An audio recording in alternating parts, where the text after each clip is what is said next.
expecting, we have already hit 100. I think people, unfortunately, who are logged in late are not able to join. I think it also tells you why there are a lot of people who have a lot of questions around it and a lot of curiosity. And so since we have an eminent panel who have got the experience working with CSR. Before I get into that, I think there are two questions that came up when you were addressing Divya. One was around the fact, asking whether incubators not funded by government, are they also eligible for funds? Not for profit incubators. Right. So not for profit incubators, still they have to be recognized by one government body or another. Okay. So it will be great if you don't want funding, you can get a recognition. Even DST provides recognition to you as a TBI. So you don't necessarily need their funds, but you can always get a recognition. Okay. So that answers the question on that. And the second one is around, they wanted the presentation PPT, the one that you presented. Sure. Happy to share it. So these two. So right now, let me go straight to the panel. And I already introduced briefly all the members who are part of the discussion. Now, since Divya has already set the entire aspect around how incubators can leverage and benefit from corporate partnerships, let me ask each of the members to start with practically what have they done? What are some of the CSR partnerships that they have forged? And if there is anything that they can say in terms of how it has worked well for both the incubator and for the corporate with whom they have done this partnership. So I would like each one of you to just share your maybe one or two case studies around this. And then also I would request all the participants who are part of this panel today, please, if you have a question, put it in the chat box and kindly unmute yourself, because I think sometimes you press the space bar and you go on mute, and then we'll hear all your conversations. Okay, so let me start with Magic, Mr. Ashish Gade. And Ashish, I would like to understand, because since you are not just an accelerator, but you are also representing kind of a chamber of commerce. So you're working closely with industry. So in a way, you have the industries who need to, under Section 135, are part of the CSR, come under the CSR ambit, and then you also are running an accelerator and an incubator. So what has it that you have done in the past, and anything that you can share from that? Yeah, thank you, Prasad, and thank you, Divya. Basically, as mentioned by Prasad, MAGIC, that is Marathwada Accelerator for Growth and Incubation Council, is a business incubator and SME accelerator promoted by the members of Chamber of Marathwada Industries and Agriculture, CMI, located at Aurangabad. So this particular incubator and accelerator is slightly different. It's not hosted in any of the academic institutions and not directly connected with any of the academic institutions. But we have MOUs with many academic institutions. While we are well connected with industries, the basic thing for attracting CSR is the Section 8 company needs to be fully compliant. That is the first and foremost important thing. The next thing is these incubator needs to be very active, like supporting startups. The CSR partners take into consideration the activities and other programs that are being managed by incubators and the way the incubator is supporting to the startups. So even though our incubator is just 3 years old in terms of Section 8 company, we are active since 2015, even without a Section 8 company. So we have enough credibility in place in terms of our programs, in terms of our actions and support to startups. So the track record is important for the corporates, and they go by the performance the incubator is demonstrating. So Ashish, sorry to interrupt. Yeah. Ashish, sorry to interrupt. I want, since you mentioned that since 3 years you are now like the incubator and the accelerator is registered. What would help everyone is that if you look at the different kind of engagement models that Divya mentioned that core incubators have with corporates.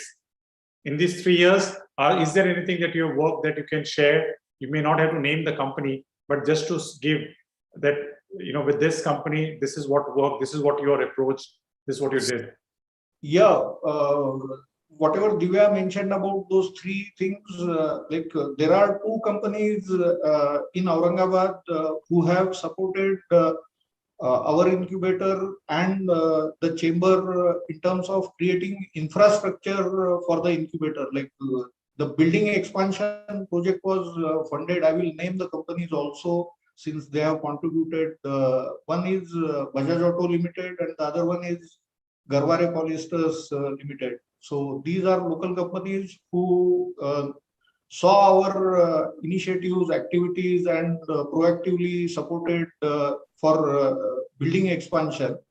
Then, since we have ATG 12A and completed 3 years, all balance sheets audited, we got opportunity to connect with other corporates outside of Aurangabad for executing specific projects. Last year, we conducted India's first virtual exhibition for startup ecosystem in collaboration with Tata Technologies Limited and CII. It was a 3-month-long virtual exhibition for startup ecosystem, considering the COVID impact, as physical meetings and physical exhibitions were not possible. So that was one initiative. And recently, we also got selected in HDFC Parivartan program, wherein HDFC Bank has a startup program for supporting startups, and they support incubators, and in turn, the incubators are expected to support startups. So Ashish, if I take these 2 specific examples, so if I look at Bajaj and Garware, they helped you, let's say, with their CSR funds provided to build the infrastructure. Then you said the event that you did, the first virtual event, where Tata Technologies, did Tata Technologies provide that from their incubation, or was it part of their some other program? CSR or? Yeah. All these are CSR partnerships. Basically, for incubators, you need to have a starting point. And our first CSR grant was given by Umasans Autocompo in Aurangabad, because unless you have a proven track record, even for CSR, the other companies, then they just start building on the activities which we have done in the past. As I mentioned, you need to have a track record where you have CSR support or corporate engagements, and that's how these companies trust you. Okay. Thanks, Ashish. Thank you so much. Yeah, one last line. The incubators need to be absolutely transparent. Their balance sheets need to be in public domain. Only then corporates trust. Okay. Thank you. Thank you so much. I'm making notes here. Compliance, credibility is very important. I think those are 2 words that I'm taking from what Ashish just shared. Now I would like to invite Dr. Manisha. I think she has, she's got many years of experience in the incubation space, and she is also, if I am not mistaken, always there leading collaborations and very active. So Manisha, Dr. Manisha, I would like you to share with everyone over here some of the, if you look back, and some of the partnerships that you have forged, using the corporate CSR route, right? If you would share, is there something that we can learn and something that you would look back and say, okay, this is what worked and this is what does not work? Okay, so see, I have engaged with different incubators in different phase of my life, starting from here from KTVI to Indigram Labs, and then now it is the Center for Innovation and Incubation of the University. So I'd like to give one small two examples. One is the during my Indigram Labs time. One is with the Jubilant Foundation. We had a discussion with them means 1 year before. After discussion, they are gradually I have interacted with that CSR head, and after 1 year, after all discussion, they ready for the grand challenge program for the biopesticide biofertilizer because that is their interest point. Another interesting thing that is, of course, that is not a corporate. You can say this is the international foundation, that is Ford Foundation. Very interesting story I want to hear. I like to mention the CS that foundation head, India head. We both are in a committee that is to for a jury. Actually, Social Alpha they have invited us. So we are in the same table, and we had a good discussion. And in that discussion, he told me that we are very much interested with women entrepreneurs. So after discussion, I have sent them one introduction mail. Then we invited them in our one acceleration program. Then again, we invited them one other demo day that is for the women entrepreneurs.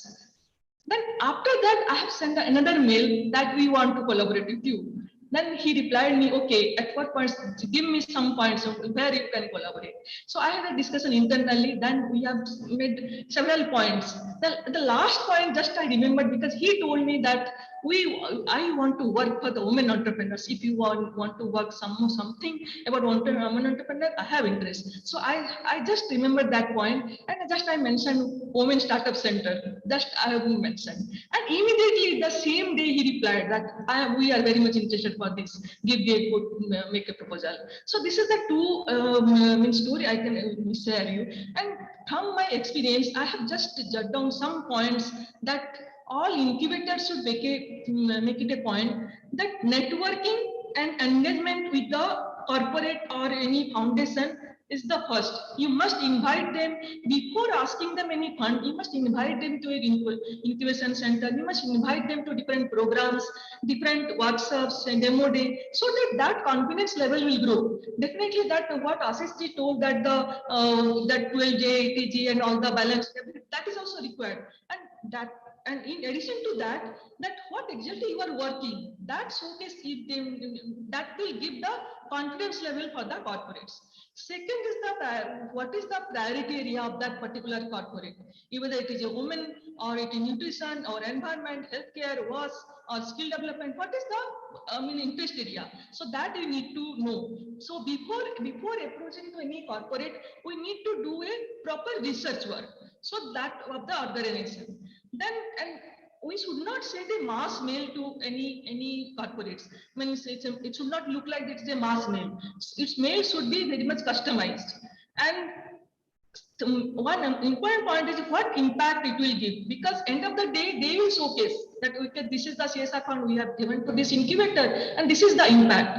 And definitely the startups who are incubated in that incubator, if they are matching with the what is the corporates are working, if that is the matching is there, then definitely corporates will take interest. So, and if possible, that is one thing. It is CSR fund. It is not a one-day affair.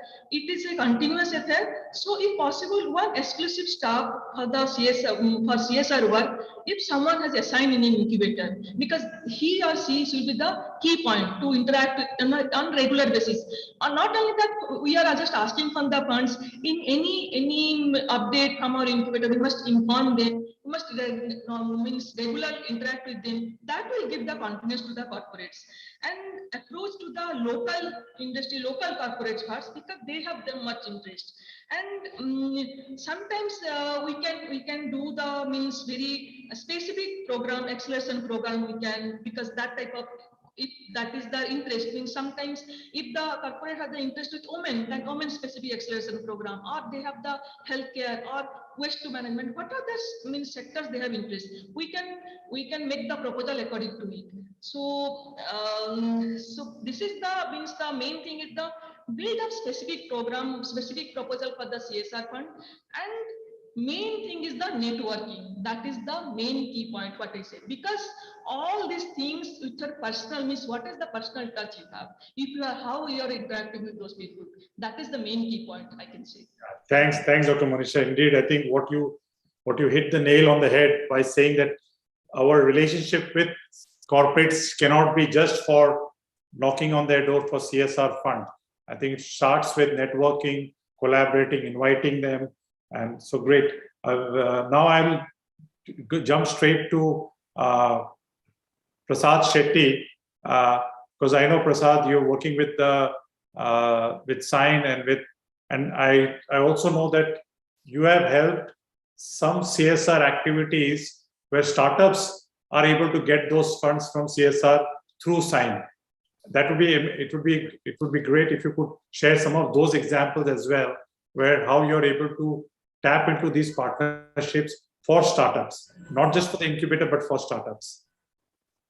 Hi, thank you, Prasad. Hi, everyone. My name is Prasad Shetty. I'm from Sign IIT Bombay. Sign IIT Bombay is a sector-agnostic technology business incubator.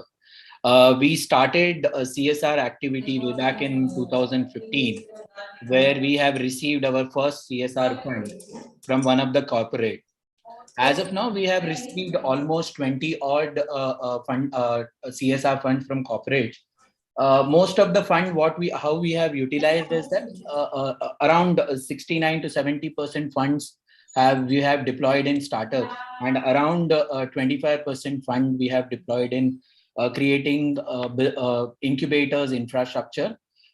When we say incubator infrastructure, why we focus more on the incubation infrastructure is that so that we can support more and more startups by startups can gain out of our own infrastructure and they can benefit out of that. And for doing all this activity, we do take some kind of a small percentage of management fee under this CSR, which is allowed. Divya can give more, throw more lights on that. So that you can also be creating a sustainable model around the CSR programs. When we started, what we understood is that creating a proper model and putting it in the website will create more visibility. At the same time, corporates will also understand how the incubator works around with the CSR fund and how they are going to help these startups. So what we have done is that you can everybody can visit Sign website and see under the resource we have put the CSR guidelines. So what we have done is that we have created 5 buckets. If corporate give money, how we are going to use the fund. So I will start with how we have started. Like we first we have done whatever corporate fund we have received. Then we have put it in the fellowship, internship grant, or EIR kind of a program. Many people know about EIR program, a resident entrepreneur and resident, where you give a stipend to the entrepreneurs or the innovators who can develop prototypes, and accordingly he can start his own venture. That kind of a fund we can support to innovators when corporates give fund. Also, Prasad, just a quick on that EIR.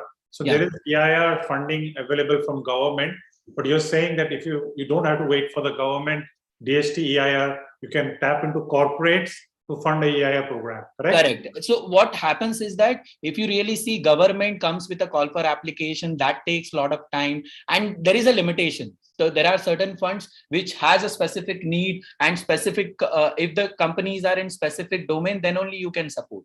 But here, where corporates give this fund, we have a free hand where we can select startups and we can fund them.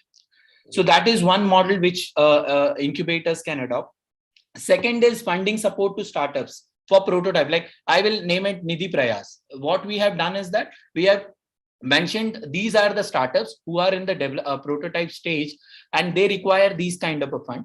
So corporates look into these startups, then accordingly they give us the fund and we deploy it in startups. This is one way of doing. Same way, Prasad, even for Nidhi Prayas, exactly the same thing.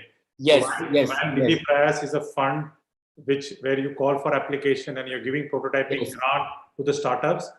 Yes. The corporates are also invited and they also can pull into funding the prototyping? Yeah, both way. But this can be an independent call, or it can be a different call, or it can be a joint call which you are opening for Nidhi Prayas. It depends, right? If you get a application of 200 plus and you are able to support in Nidhi Prayas only 10 or 12. But if you have a good cases where you want to support more, then the CSR will come in place, and we can deploy those funds in these startups or innovators or entrepreneurs. Then we also have created a bucket for program events like accelerator boot camps, lecture series, workshops, training programs for our entrepreneurs and innovators. Here you can leverage these corporates in both way. One is by taking a fund for managing these events, and plus calling their expert who can guide our startups.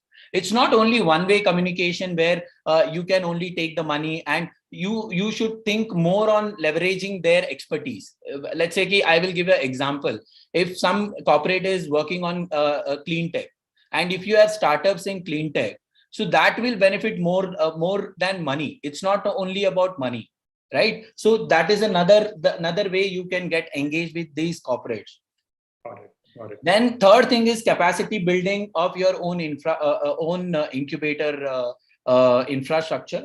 One is lab workspace for your office, maybe your incubatees are sitting there, and lab equipments which can be used by your startups. Like I will give you an example of healthcare. Let's say healthcare companies want expensive equipment which they will not be able to afford it unless and until some corporates going to sponsor them or fund them, which you can put it in the incubator facility. One company can use it definitely, and in future companies, if somebody wants to use it, they can also come and use that thing. So that way you can create another model around. And what is the process and how long does it take? Let's take this example where you have a startup in an incubator who needs access to equipment which are beyond their means, and so the incubator sign wants to develop that infrastructure, and it approaches the corporate, makes the proposal, corporates approve it, provide the funding. So how long does that process take? It's a continuous process, Prasad, I will say. It's not only, it's not like if company is coming to you and they are asking for some equipment and you will not be able to immediately provide that thing. But at the same time, if you have certain fund mapped for some kind of equipment, you can prioritize which equipment should come first, which equipment should come later. And accordingly, you can map those activities. Got it. That way, sign as functioning. And fifth bucket, which I am talking about, broad activities, whichever activity promotes innovation and entrepreneurship. So we have created this 5 bucket list, which we have listed in the website. Whoever comes for, whichever corporates come forward and give the CSR to sign. So it has been clearly written down in the website itself, so that they can understand how we are going to perform with their money. That is one. And second thing, what kind of a benefits we are going to give it to those CSR contributors. One is we are going to do a social media, what kind of a fund they have provided to us. And on top of that, we also give them the reporting on time, so that they will be whatever compliance they have to follow for the CSR, that will be done on time. Okay. Those activities we do on time. And at the same time, like Dr. Manisha, Dr. Divya mentioned, it's a continuous process. You have to have a touch point with the corporates. Let's say when I talk about these 20 odd corporates, some are one-time activity which happened, but more than 50% of these corporates, we are having a repetitive CSR fund coming to sign. The reason we are continuously in touch with them, we are creating a visibility for them. We tell them that these kind of corporates have funded us, and these startups have been supported, and what kind of an impact they have created. So this gives a lot of encouragement to corporates to fund more and more to incubators. And downside is that we also face a lot of challenges, which I will take it later when we will talk about the challenges. So thanks, Prasad. Thanks for sharing. I think, of course, Sign is an example of an incubator, which is a matured incubator. It's been existent for more than a decade. And the relationships that they have forged with the corporates is continuous. Therefore, corporates can choose between the 5 buckets. And I'm sure, and I hope and pray that many of the other incubators who are listening in also reach that maturity and that, that kind of strong relationship with corporate for their CSR partnership. Now, I would like to turn to Vikram. Vikraman from IKP. I think now because you work in technologies which are probably way ahead of its time, and so when you are talking about specifically around innovation and disruptive technologies, how do you see that in the context of the conversations with corporates when it comes to CSR funding? What are some of the things that you have experienced and some of the things that you want to share with other incubators? Okay. First, thanks so much for having me on this session. At IKP, we have worked on one accelerator program, which was a social impact accelerator program funded by CSR. 4 corporates came together to support this program. This was Citrix, which is the servers company. There was Harman Kardon, which is both speakers and audio and connected devices, Harman Kardon. We had Ericsson Global, and we had Zenov Management Consulting. So these were 4 partners who came together. And along with that, we also had GIZ that came together, and they put in the funds together to run this one particular accelerator program. We had a focus area of agriculture, education, healthcare, sanitation, and clean tech. So as you can see, these were all social impact sectors. We had 8 startups under the program.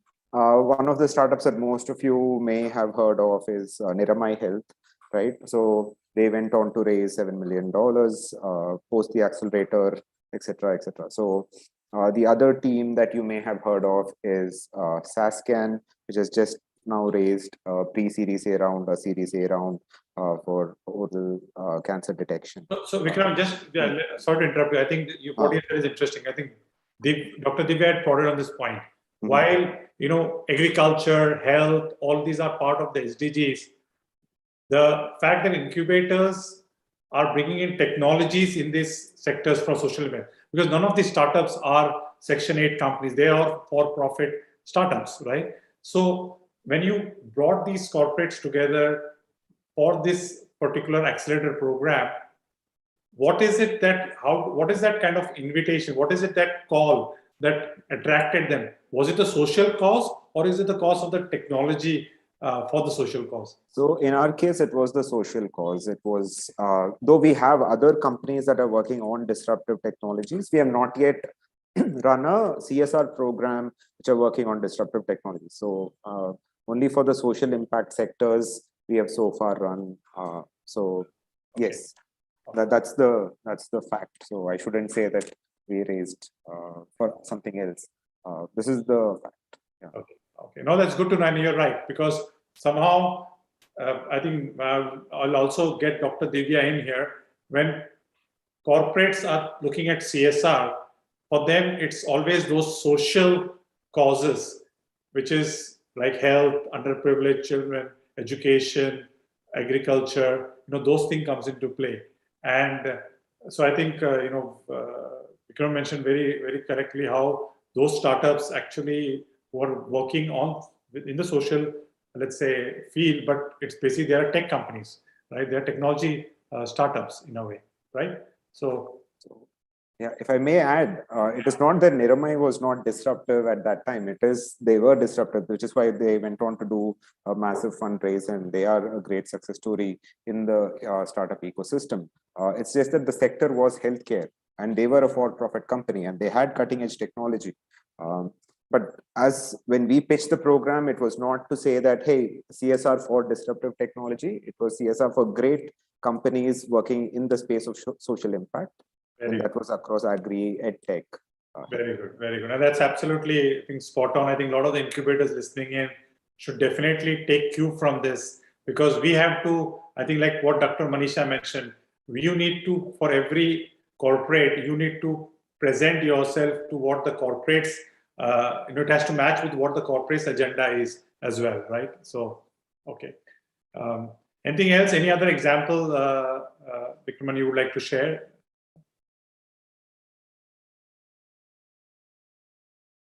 Sorry, no. We have run one program so far. We are in the process of talking to a few others to make this happen. Okay. But that's the one example that where we have run. Thanks. Okay, now I would turn to, I'll keep Dr. Divya for the last with a few questions that come, which I think she can answer. Dr. Bala, I think you have been now you're in an academic institution and running heading this TBI. So what has been your experience? Because I know that the institution also has got corporate engagements. As an institute, there are certain collaborations you make. Now, how does that work with the TBI? And are there any examples where you are able to leverage the institutional corporate connects for the incubator? Yeah, thanks, Prasad. See, our personal experience, it has been very, very tough to convince corporates. So one prima facie, sometimes they are also comfortable with some brand association. I don't want to get into the details, but sometimes when we look into the specifics, we have two examples. One, we ran an accelerator program. It's spread over about 6 months, and so it was about for capacity building for about 15 prospective startups, and from that we had a downstream for about 6-7. This is from one of the major consumer brands, so who saw value in our capacity building initiatives and partnered, and but it was through a competitive proposal and bidding. It took it's a long tail. It takes at least about 3 to 6 months of spade work and continuous efforts to get a project like this. The second one, again, the company is in the automotive sector with a very clear focus on certain technologies that would be of interest to them. So which we pre-screened and taken into consideration. And this has been, again, took almost about 3 to 4 months of time, and by now from 5 or 6 companies which we showcased, they picked one, and hopefully in the coming months it will increase. So these two are the examples. The third one, what started as a CSR exercise, as a more or less become a strategic alignment with the company's future requirement, and so that has taken a different tangential shift, and so they dropped the CSR talk, but they're directly discussing with the company for a strategic collaboration, including some investments and JV kind of proposition. So there are different kinds of experiences. Patience is the key. No quick results. The prior relations are very, very important. While the institution's brand helps to an extent, the association with the institution for the brands or for a different purpose, mainly for placements and so other kind of collaboration. So when it comes to CSR, it's giving money, their hard-earned cash, giving away to incubators or startups. So a lot of thought process goes in. And as Divya also used to say in different forums, so this is a new culture, right? Earlier, it was okay to go to schools, donate furniture, computers, which give immediate photo opportunities. Unlike those options, this is again a lot of leeway. And also another aspect which I would like to point out, some of the corporate finance officials who are in the position to take the final decision, they need to be sensitized, because for them, they are finding it difficult to differentiate between incubator who's a direct recipient of CSR grant vis-a-vis the partner for CSR. There is some misunderstanding which we'll have to repeatedly show the circulars of the Ministry of Corporate Affairs and defend we are eligible recipient. So these are some quick perspectives. So I'll be happy if you have any specific follow-up questions to take it. There is some disturbance from, okay, it's gone. Is that okay now? Yeah, it's okay. Yeah. Thanks, Bala. I think we all, as incubator community, we need to, talk about not just all the good things, but also the bad and the ugly things, right? And I understand what you say, Bala, that the institutional brands sometimes are able to get the corporates drawn to them. The alumni network is able to get the corporates to the institutions and for the CS1. So I now want Dr. Divya to step in. Now you have heard all the experiences of the different leaders from the incubation centers, and if you look at you had a very beautifully articulated what are the different engagement models that you think corporates would like to engage with the incubator.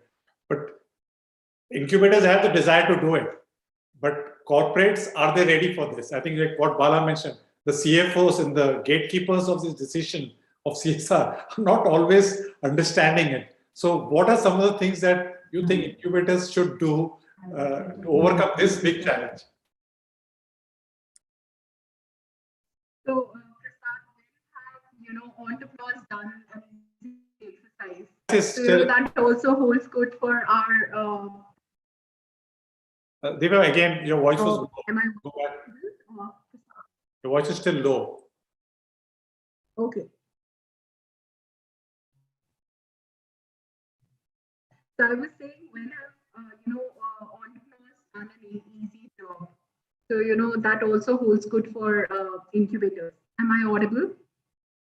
Now you are just right. So I was saying, when have entrepreneurs done an easy job?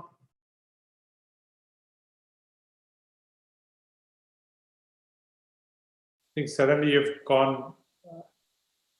Can you hear me? Sorry to interrupt, madam. If you can try to switch off your camera and talk, might be connectivity issue would be there. Yes, and that's one of the problems, and I often wonder if there is a connectivity issue in Noida and how would be in Northeast. But thank you so much for mentioning that. Is it better? Yes, we can try. Great, thank you so much.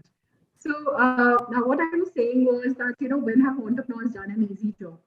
So I would actually second by what Dr. Bala mentioned, that and I often hear this, that it's easy for the IITs and the IIMs to get CSR money. But then, today, if you see the panel, we have the non-IITs and the non-IIMs also raising money. So, and that's why, this forum has been so carefully crafted, with incubators who come from, I won't say tier 2, tier 3 cities, but also come from, A+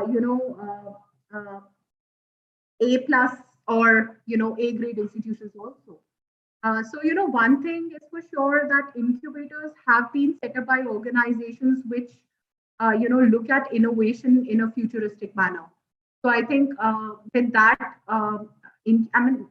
if we are just maybe 700 to 900 odd incubators in the country, that also makes us all the more special. So, irrespective of whether we are in an IIT or we are in an IIM, I think we are already the privileged lot. So, what is more differentiating we have to create is actually differentiate ourselves from the non-profits, so-called non-profits or NGOs. The civil society organizations, so many of whom, as I said, there are 30 lakh registered, non-government organizations, which are non-profit in nature. So, what is it that we can do more smart? What is it that we can do a little more differently? And I could actually, listen to everybody saying about the engagement models. So, that engagement model is so true everywhere. If we don't engage with our, host institution, we'll have a problem. If we don't engage with our startups, we have another level of problem. If we don't engage with, our staff members, we do have a problem. So it's just another stakeholder management exercise, Prasad. So that's something I would like to say. And very clearly, I've also highlighted some of those points, where they can actually create, value for themselves. And yes, engage with corporate, bring them over, let them at least come and see what wonderful work you and your startups are doing. And then, say, hey, would you like to look at us? So, that's always the beginning of any simple, engagement model. So that's what I would mention. No, I think what you're suggesting is definitely true, and it was highlighted with what Dr. Manisha also mentioned. If the intent of collaboration is only to seek CSR grant, then maybe that is not the right approach, because the word engagement and collaboration should come first. Grant and funding is a subsequent or a later. Okay, that comes later. I think that comes across. I think that's probably all the lessons for the incubators, because immediately right now when this is available, we go out there with a CSR proposal and reaching out for funding our programs. I think that may not be the right approach. And like also what Mr. Ashish mentioned, and also Dr. Manisha mentioned, and Dr. Bala also mentioned, that patience is required because you need to forge those relationships. You can't expect to meet someone and then get engaged and married within 2 months, right? It takes a lot of time for the relationship to develop. So thanks for that. I think Ramji, I would like to invite Dr. Ramji. I think he also has a lot of experience, and I've seen that you've written in the chat box. But I would love to hear it from you. I think everybody would love to hear what you've shared. Please. Thanks, Prasad. It's quickly to share my experience. That's where I put some comments there. CSMB, it's a kind of budding incubator. Exactly, we are in the 5th year. Our CSR experience, I'd like to share here. Life science and healthcare. Maybe some of the healthcare incubators and other organizations might have got clear CSR pipeline and channels. But here, what happened? The point I want to stress is that we'd like to consult or maybe send so many emails or communication to those corporates who may be actually investing through CSR, but that doesn't work, as Divya is just mentioning, not about the grants or just for the funding and all. One important point, at the time we got regulations that incubators can actually get CSR, whatever.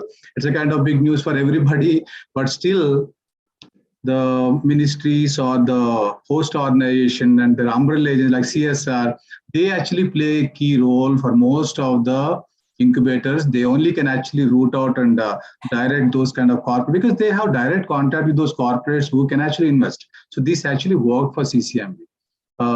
Then because of the COVID times, because initially from 19 we were trying to approach such kind of funding, but in 2021 early stage, we got this CSR fund from Security Printing and Minting Corporation of India, Mint Agency, the money minting agency, first PSU. They actually invested for the first time in healthcare for 2.3 crores. Half of it for the Prasad from Sain mentioned, half of it for the investment into startups. So we can actually able to invest in 8 to 10 companies. Already invested 5 companies. So that is one way. Then second CSR that we got recently, it's not yet got the final order, but yes, it is sanctioned by RECL, Rural Electrification Corporation Limited, India, where IKP, AIC, CCMB, we actually are trying to set up a center for wildlife conservation in Kashmir University. It is called CORD.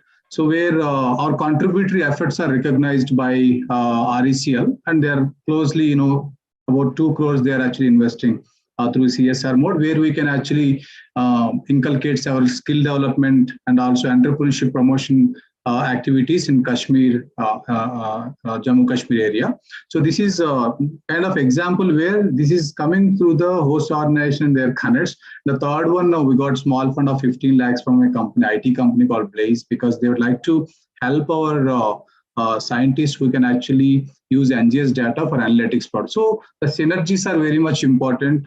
How you can actually create impact at the small level or bigger level. I think these are the 3 points I'd like to add, Prasad. Thanks, Ramji. I think what I'll do is, there's a lot to cover, but I would love to, open it for Q&A, and then some of the questions that were already asked, I will first try to answer them, while others I request you to please put it in the chat box, and I'll try to get, if it is specific to a panelist, you can ask them. Otherwise, I'll just keep it open for any of the panelists to answer. So one of the questions that came up, probably Divya, you can answer, is that is ATG certificate mandatory? That was one of the questions asked. ATG certificate, is that mandatory? Right. So, as I said, there are 3 ways. We can't hear you, Dr. Divya. Right. So again, putting my video off. Let's see. We can't hear you still. Okay. Is this any better? I don't know what's happening today. So. Any better? Yeah, I think you can probably be closer to the mic. Yeah, go ahead. Sure. So what I was saying, Prasad, was that as I mentioned, there are 3 ways of engaging. For incubators to engage in CSR. So if we are directly looked as a beneficiary, we do not require ATG or 12A. But if it's a big corporate, like, I was just today morning also having a discussion regarding HDFC CSR with one of our, friends. And she said, they are, because they are big organizations, they are not going to dilute their rules for an incubator. So, you will need a 12A and ATG. So that's how it is. While there are other organizations who overlook, if they know that you're doing a good job, they are ready to overlook and give you money directly as a beneficiary as well. So, I would say it depends on the CSR committee, how big or small is the organization. Got it. Thanks, Dr. Divya. I think there was one more of a question, but I guess that is an obvious thing, saying that a lot of the big corporates have their own foundations and are reluctant to engage in incubators or NGOs for CSR as implementation partners. And they're asking, how do we I don't think there is any way to tackle this. Those who are doing this, diverting their CSR funds to their own foundation, there is also some kind of a protection there, right, Dr. Divya, that they cannot use it for benefiting their own employees and their own brands. Am I right? Yeah, so they cannot use money in their regular course of business for anything. Your voice is now getting the sound is now getting worse actually. Oh. Here at all.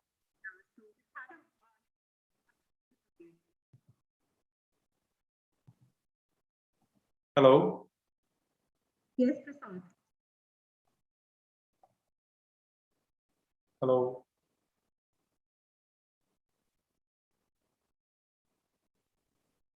Okay, while Divya is trying to connect back to us, I think the question is indeed, if there are corporates who have their clear CSR policy of diverting the funds to their foundations, there's nothing much we can do regarding that. That would be my quick answer to that.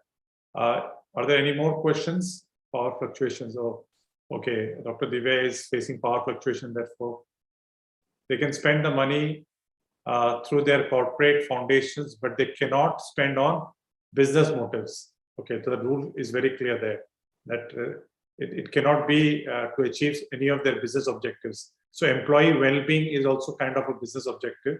So those foundations, if they're working for the employee well-being, then it will not be allowed. But if they're working on something else, it will be allowed. Any other questions you have before I spend? Also, what I would like to do now, quickly ask all the so we could partner with the foundation. Yes, you can.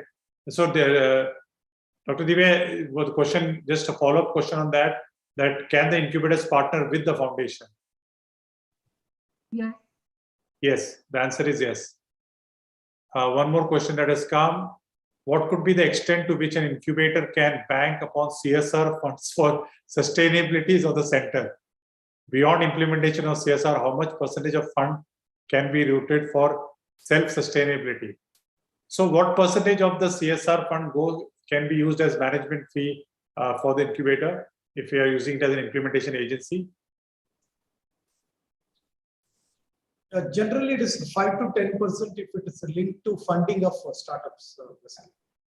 5 to 10%. There, the answer is there, 5 to 10%.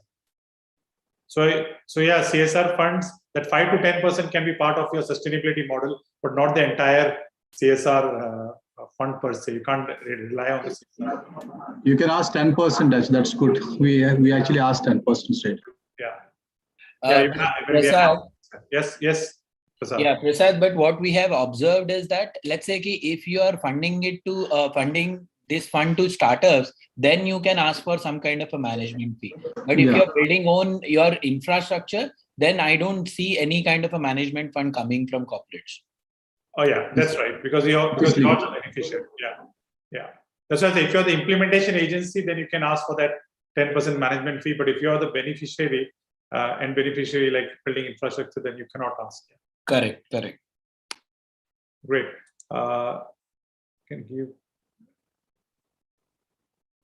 Okay. So what I would like to do as closing statements from all of you before I hand over to Dr. Bala for the vote of thanks. I would like all of you to, I'll start with the same sequence as we had started with Mr. Ashish Gade first. What is your message for the new incubators? Because see, many of the incubators, I'm not saying new in terms of age, but new to this CSR partnerships. What is your message? Because if I look at many things that has been spoken about is be absolutely compliant, build your credibility, start your relationship, right? But when you look back at this, what is that one thing that they can start from on Monday morning as a step one? If they have not forged any CSR partnership, what should be the strategy? One thing that you're asking them to do. I'll start with you. They should have a pitch deck. The way we ask for startups to have a pitch deck, incubators also need to have a pitch deck which they can present to corporates. Very good suggestion. Do you have your own pitch deck? That is a question all incubators should ask themselves. Thank you, Mr. Ashish, for that. Okay, over to you, Dr. Manisha. What is that one strategy that you would say that incubators should adopt? Yeah, make you more visibility, like startup, how they are doing. Just like that, new incubators, they should focus on that itself. Make more, whatever the work you are doing, that is, and more engagement with the corporates. So you have to bring yourself out there and showcase yourself as much as possible. Okay, thank you, Dr. Manisha. And now, Mr. Vikraman. I think most of the ideas are covered. I think when you present to the corporates, you may want to have a strong financial plan as to how you're going to spend their money, how the transparency is going to be maintained, what are the governance and compliances within your organization, just so that they don't feel bad later. I think there are foundations where we have spoken to where they have been very particular about what are the compliance regulations, finance controls, etc. within your organization. So I think you may want to be audit ready at all times. Okay, thanks, and absolutely spot on. And Prasad Shetty, if you could highlight that. So what I can say is that synergy between startup and corporates, you can tap on those kind of corporates where you can build some kind of a synergy with your startups. Then getting a funding will be easy. That is one thing. And second thing, continued relationship building with these corporates. Not only don't look only for money. You also can get mentorship. You can get advisory support from these corporates, and later on it can be converted into a CSR contribution also. Okay, thanks. And there is one question which I would then I'll go back to Ashish, but before that I want to ask also Dr. Bala, what is it that from your experience that the incubators who are just starting off, what is that one strategy that they should adopt on Monday morning? Yeah, I think the immediate priority should be on identifying at least top 10 potential CSR donors in the region and find out what value this incubator can provide to them by partnering. I think these two things could be helpful. Very good. And finally, Dr. Divya, now that you've heard it all, now that you have heard it all, what is it that you feel? I'm talking about incubators who are still new to this whole CSR partnerships, right? Just go ahead and do it. Don't worry about it. So yeah, so I was amazed, Prasad. So 2 weeks back, one of the incubators, based in Trichy, reached out to me, and they said, we just did what you told during the ISBA conference in January, and we have response. We are building a proposal for them, and I was like, wow, somebody is listening to me. So, and that's when I reached out to the governing board and said, let's talk to everybody else. Yes. And also to add, this is a very good time in case you're, thinking of reaching out to corporate, because this is also the time when, their first board meetings will happen. They'll identify their budgets for the whole year. So maybe if you could, I know we have work and we have little teams, but if you could actually, give it some time and at least just try it out. It will at least start building some momentum for you. Okay. So that's something I want to add. Yes. Very good. That's absolutely right. I think knowing is not enough. Doing with what you know is what is required. Thank you so much, Divya. And I would, before we conclude, there's one last point that has come up, which is, I think, what I'll just read out. Not many corporates have the clause of funding the incubator as part of the CSR policy. And some of these corporates are also located in their headquarters are in tier 1 state, right? So when it comes to tier 2 or tier 3 states, the CSR decisions are not, it's not supported. So I think, Ashish, we are in tier 1 state, Maharashtra, already Divya mentioned that. So what is it that, how can you say, if you talk about tier 2, tier 3 states and incubators who are located over there, how can they, what is the strategy that they can adopt? Because they feel that they are left out. My personal experience is, if you reach out to the first person in your city, all corporates take their decisions right from the ground. And if you have reached out to the first person, that proposal, if it has a merit, it definitely reaches out to their headquarters. So irrespective of the location, the proposal needs to have merit. And irrespective of their headquarter location, the corporate will certainly consider that proposal for CSR partnership. Thank you. And I can add one thing over here.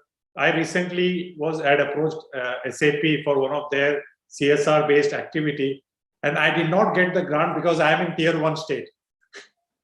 So it is also, it goes against you, because I am in tier 1 city, because they would like to help and promote the girls in tier 2, tier 3 cities. So sometimes you have to also look at those corporates who are looking at going beyond tier 1 state and tier 1 cities. So that could also be an approach. Thank you, all of you. I'll over to you, Dr. Bala. I want to just quickly summarize few points, important points for everyone who is listening in. One is, indeed, building your own brand as an incubator, pitching yourself, putting yourself out there in front of corporates, and that to start locally, like what Dr. Manisha and others, Dr. Bala also mentioned, start in your local circle, in your local region. There are corporates who may have small operations there, but they're still present, like what Mr. Ashish mentioned also, that you establish your rapport with them. Second is build credibility. Be an organization that is compliant, has got all its processes and documents all in place, is somebody who will ensure that the corporates don't fall into any kind of trouble because of non-compliance. Then networking and cooperation. You should not look at corporates only as a funding agency. You should go beyond just grants and CSR funds. Look at collaborations with them for multiple avenues, like what Mr. Ashish has done, and also Prasad Shetty was mentioning. And the other thing is also keep in mind, of course, what is it that the corporates are engaged in? What is it that there is a common ground between what the corporate is doing for their CSR activities and what you are doing. And finally, I think one of the very practical advice, it's a continuous relationship. So keep one person as a point of contact in your incubator responsible for CSR partnerships and relationships. So that's it from me. I will over to you, Dr. Bala, to do the honors and vote of thanks. Thank you, Prasad. Thank you very much for steering this conversation. Very wonderful conversations, pointed information which would be beneficial for all the participants. And so thank you all the panelists, starting from Dr. Divya, Ashish, Vikraman, Prasad Shetty, and also Dr. Ramji, Dr. Manisha, for sharing your information. So all of you are from the trenches. So day in, day out, you are working on the topic. And so this is very, very authentic and quite useful information. And being the first program after the new GBS taken over, there is an overwhelming response from the participants. I hope their expectations are definitely met, or we have exceeded their expectations, I suppose. And so I would also request all the members to keep writing to the ISBA Secretariat about your expectations on the future topics. This will also help the Secretariat to plan more such events in the future. We have enormous amount of resources, knowledge residing in our own community. Only thing, the proper alignment and the need versus the deliverables, we need to do some matchmaking. So Dr. Suresh also has initiated this clusters concept, and soon there will be meeting with about 25 plus cluster coordinators. So apart from these online webinars, there is also a plan to conduct a lot of events for the local clusters. So the cluster coordinators and the respective regions GB member also will take an active role. So there are more to come in the coming years. So stay tuned. And once again, thank you all for this nice initiative. And thank you all. Thank you. Thank you.